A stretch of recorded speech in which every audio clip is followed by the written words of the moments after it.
What a start to India's tour of Australia. We knew that the shortest form of the game always has its ups and downs and heartbreaks and heartaches, but this one was a typical cliffhanger. It started in Queensland, and is this going to set the tone for the series ahead? We know it's going to be close. This particular one going by 4 runs to the home side. A revised target by the Duckworth-Lewis-Stern method. 158 for 4 of 17 is what Australia scored. Because India didn't know it was a 17-over game at that stage, a slight adjustment, and they were chasing 174. At one stage, once Shikhar Dhawan was dismissed, it looked as if they weren't going to get close. But the big finisher we talked about, Dinesh Karthik, with 30 of 13, took it as close as it went. But once he was out, the 4 runs makes it look like a flattering margin. To make some sense of it in the studio, we've got a couple of gentlemen. One who said he's giving India no chance. He just about gets it right. And Akash Chopra sticking to his 65-35. I've got this one wrong, but only just. But in the end... No, actually, Gautam, if you were to look at it from your angle, it's not often that the team that's chasing scores 11 runs more than the team batting first and still ending up on the losing side. It does not happen. It's an anomaly, and it has happened. So 20 years down the line, somebody will have to really work hard to explain this to their grandchildren that, you know, there was a game where India actually scored 11 runs more than what Australia managed in the 17 overs that they played, but they still ended up on the losing side. Try explaining DL and Stern method. It's quite stern. Yes, it is quite stern. Of course, they've got the Australian Professor Stern to come in and add to Duckworth and Lewis. But yes, it's one way of looking at it. You've scored more runs. You know, in the old days, Ian Chappell, it was always his favourite answer. I was once sitting in a commentary box with him and I said, you know, Chappelli, India have got 240. What do you reckon is a good score on this pitch? And he said, 1 more than the opposition. He would have been proved wrong. The times that but we're living in. Here opposition score more than 1 run and still they lost it because of Duckworth. वो कहते हैं ना क्यों कह रहे होंगे कि India के पास रोहित है, कोहली है, पंत है, दिनेश कार्तिक है. ऑस्ट्रेलिया के पास क्या? ऑस्ट्रेलिया के पास Duckworth Lewis. Correct. Because of that they won the game, and that Kohli dropped that catch, misfield. I think those two misfields matters, I think, because we lost the close by. So if Kohli could have stopped that double, and after that the batsman hit 4, so actually cost them 5 runs. Yeah, we're a nation of great post-mortems, but I remember when we were watching the live game, there were 2 boundaries that were about millimetres. Shikhar Dhawan hit them. They were looking like 6 all the way. They fell a millimetre short. Add those two runs there and we've got a tie on our hands. You know, this is a typical game of small margins. You're talking about, we are talking actually about inches in a sport that's an outdoor sport. You take about 5 acres of space to create a cricket stadium, and we're talking about inches and centimeters. So that's the beauty of this sport. But then you don't really rue the fact that those couple of hits did not go on the other side of the fence. If there was a bit more power, I think in the end you'll look inwards and you'll say a couple of things actually that stand out for me, and that generally happens towards the end of the game. That is the second run that Kunal took off the first ball of the last over. I thought a single would have got Dinesh on strike, because the following ball he got out. Suddenly the equation changed, and then Karthik got out and it was just completely over. That was one, if I were to look at from the Australian perspective, I'd say, why not Maxwell? When Zampa has bowled so well, why did not you go to another slow spinner that you had in your team? So couple of captaincy errors also from either side, not just from Australia, from Indian side as well. We discussed that earlier in the mid-show. But then in the end, you will have to admit the better team won. And we talked about this when we talked about Virender Sehwag being the not very part-time bowler. Australia actually had several options in their top order. Maxwell, of course, has bowled recently. Darcy Short is known to bowl a bit of his Chinaman. And Finch, too, has bowled, other than against Chris Gale in the IPL. He has actually bowled a little bit.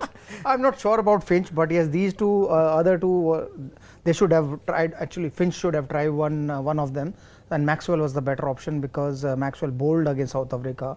So he knows better than Darcy Short. That where he can bowl and how he can bowl in T20s. So because as a captain of Kings and Punjab, so he bowled a lot of overs and he did well in India in smaller grounds, and in big grounds I think he should have bowled at least 1 or 2 overs.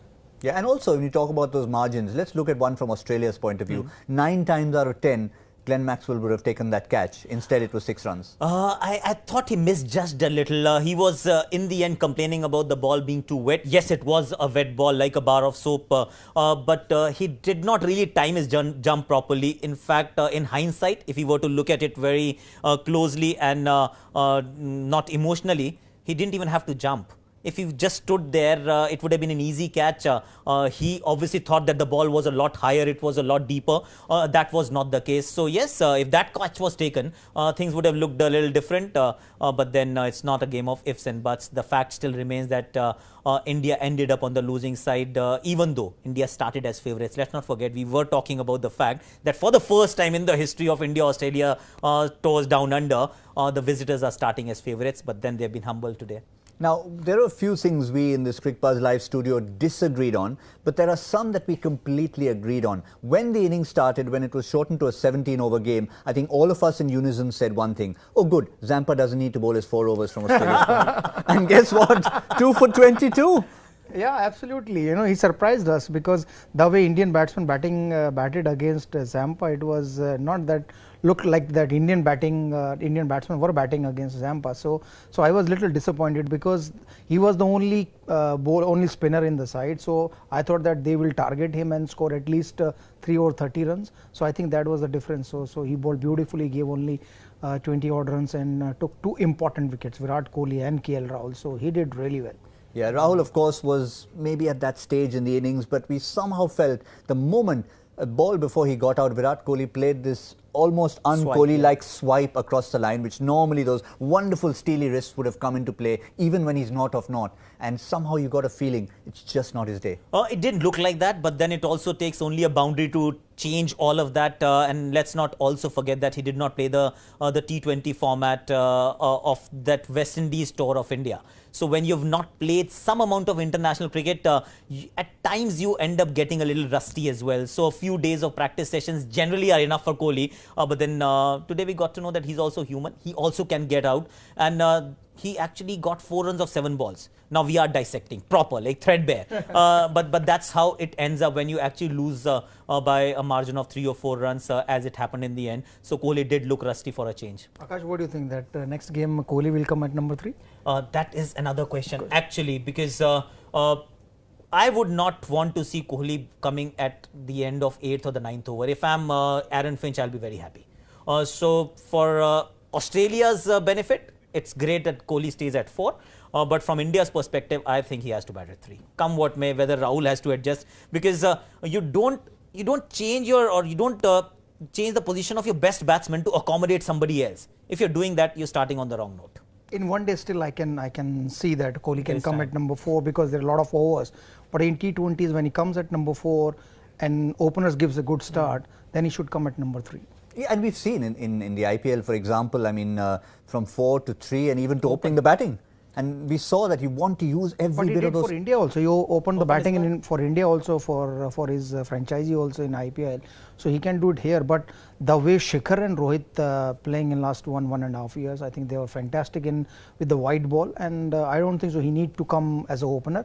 But yes, number 3, he can come at number 3 and KL Rahul can go number 4, or maybe somebody else can play instead of KL Rahul. But outside the top 4, the big discussion that we kept happening, 1, 2, 3, yes, if they don't all fire, and Shikhar Dhawan played brilliantly today, we're talking about the finishers. First Pant coming, and then can DK do it? And the point is, when the run rate required had gone to 15 and over, they picked up 25 of ties over and got India back in the game.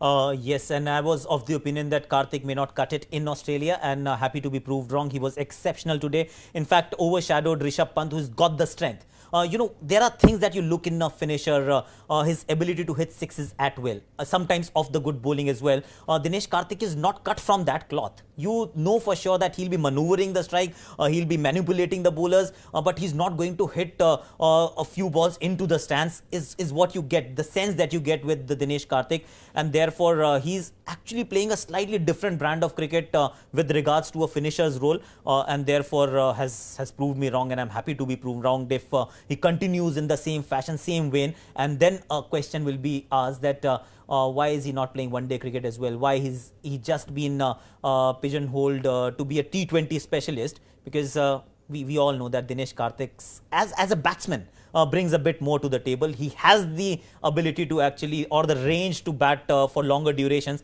So why not ODIs as well? Yeah, exactly what we mentioned with Virat Kohli, where that he's happy to come at 4. When you have that reign of extra number of overs, same logic applies to Dinesh Karthik playing in the format versus not playing. But if you look at whoever played for India at number 4, Dinesh Karthik has a better average than everybody else. But he didn't get much chances after that. So maybe that team management thinking that Dinesh Karthik don't deserve to play in playing 11. So that's why they didn't pick him for the one days. But if you give him a longer run, he will prove everybody wrong, the way he proved Akash Chopra wrong. and for a change, happy to be proved wrong. Absolutely. There. Absolutely. It's just a pity that sometimes when you talk about a finishing 30 of 13, if India had got over the line, it would have been just a different kind of celebration instead of Justin Langer cutting his 48th birthday cake in the dressing room. Without doubt, but you also have to bear in mind that bowling was also of slightly lesser qualities. What we have seen, you wouldn't see Marcus Stoinis bowling the 15th and the 17th over of a 17-over game. If the calculation has come down to that, that means you've made some huge miscalculations with regards to your bowling resources. Because Stoinis is not your bowler bowling the finishing overs, but that's how it turned out to be. We saw Ty actually losing it completely, not finding his mark. The wet ball, of course, played a role. This was this huge over, and 14th over, if I remember correctly, was bowled by Ty and not by Stoinis, and he went for plenty. 22 or 23, if my math is fine. He actually brought India back into the game, courtesy some good batting, but some ordinary bowling as well. We'll have to admit. And it wasn't one more thing, that good captain realize immediately, and they take the action immediately when they think that their spinner bowled really well, so they can bring the part timer also. And I've seen that good captains did that. MS Dhoni used to do that, and there are other captains who use their bowlers in a way that, okay, who's bowling well, spinner department bowling well or fast bowling department. Accordingly, they'll bring their part timers, or they bring other bowlers and give one extra over to the part timers. And imagine that instead of ties, if Maxwell or maybe Darcy Short bowl that over, I don't think so they can go for 25 runs. And we didn't see enough of a huddle from the senior Australian players we are used to seeing. Maxwell is part of the senior management as such in the team, and we didn't really see him maybe even walking up to Finchy and saying, "Can I have a ball?" If you are a bowler yourself, that's a slightly difficult conversation to have. Yes, as a part of the leadership group, and leadership group has been spoken about quite a bit in Australian cricket recently. You can suggest different names. But you go ahead and say, I should be bowling here. It's a slightly different proposition. But then, Finch was good in parts. He was looking for wickets is the general impression that you got, that he had a slip in place when he didn't need to have a slip in place. When Kohli walked into bat, he was happy to bring his fielders close, irrespective of the reputation that Kohli has walked on for this tour. So he was good in patches, but then as a captain, it still felt that he's work in progress. He's not right there. He obviously is not really judged the pulse of the match at that point in time. Maxwell, we discussed that. Maxwell had to bowl a couple the moment Zampa bowled well. You're right, in fact, about the miscalculation. I only asked Saurav Ganguly when ball was turning that, okay, I can bowl. If ball is not turning, you will not look at the captain. You will just move away. If captain is coming towards you, you just look somewhere else. Because if ball is not turning, it's very difficult. Did Dada respond? Many times, yes. Or did he take the ball and bowl himself? No. He gave it to me. He bowled himself also, but he was very smart captain. So he realized that yes, that's why we played 7 batsmen and 4 bowlers. So me and Yuvraj Singh was the part timer, so we can actually bowl 10 over out of these two bowlers. But yeah, we were just to stay on that miscalculation for a minute. It was surprising to see in a scenario like this. It's just a 20-over game. I'm sure you've worked it all out. 4 overs already bowled by Berendorf, 4 overs already bowled by Zampa, and Stanlake therefore could only be one of the 3-over bowlers. And he actually tossed him the ball and then realized, whoops. It's a tough one, understanding and being slightly ahead of the game all the time, knowing fully well where your team stands. And Australian cricket is in a slightly precarious situation as of now. So as a leader of the side, there are times when you actually miscalculate because in your head it's a 20-over game, but it's not a 20-over game anymore. Or now you need to rotate your or use your resources accordingly. And I think he got it wrong. Behrendorff shouldn't have bowled those 4 overs personally. If you're going for so many runs, you should be assigning the 4th over to somebody else, somebody more trusted.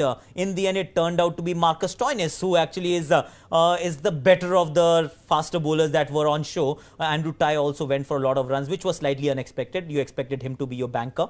Didn't happen in this case, but there was miscalculation for sure. So both teams, whether they have the 6th bowling option or not, they've chosen to bowl only 5 bowlers in a T20 game where a lot of runs are scored, which again doesn't happen too often. Well, I reckon we're not going to be the only ones chatting about this. There's going to be 2 dressing rooms who'll have enough to talk about. Yes, the Australians might have won, but just about. And I reckon in a couple of days' time, there will be a few changes in plans, maybe even changes in personnel, and they will try and improve on things at the MCG in the second T20 International. This is where, of course, it all started for India. The first ever T20 International between the two sides was played at a packed MCG, well, pretty much packed, 70,000 on that day.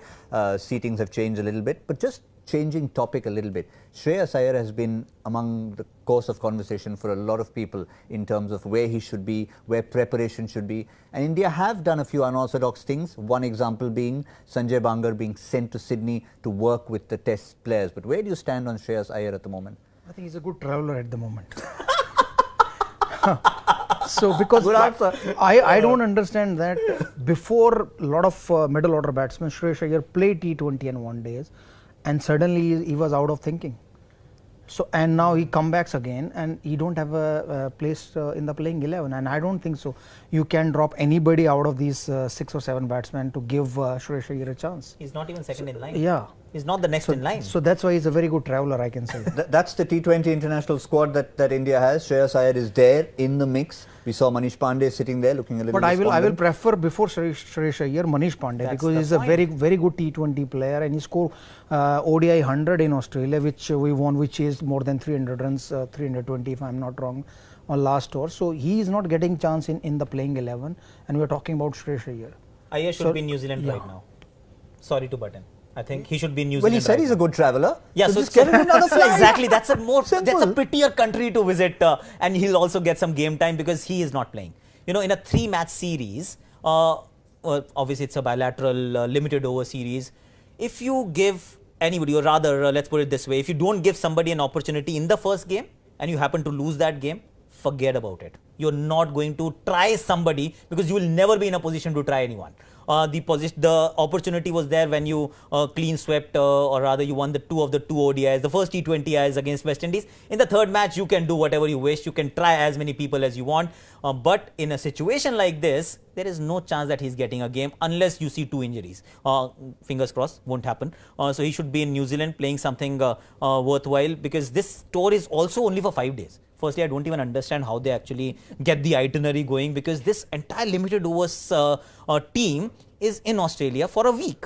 They'll play 3 games in 5 days, go back home, come back after a month, we'll play another 3 ODIs.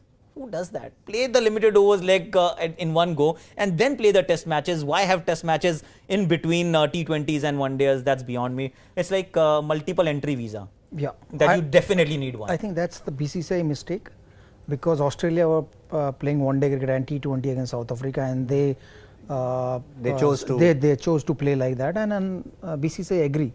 BCCI should not do that. They should play a couple of warm-up games, play test series or 1-day series or T20, finish the 1-day and T20 and then play test series, or play test series first and then finish 1-day and T20. Yeah, since we started today in the morning talking about that wonderful test series 2003-04, it finished off, and then you had the tri-series, which in those days used to happen. So it was nice, clean cut. The test specialists went back. Or you can play only test series, the way Australia did. You know, they come here, they play test series and go back, and the next year they come for 1-day and T20. Yeah, they are coming in 2019. So India can do that.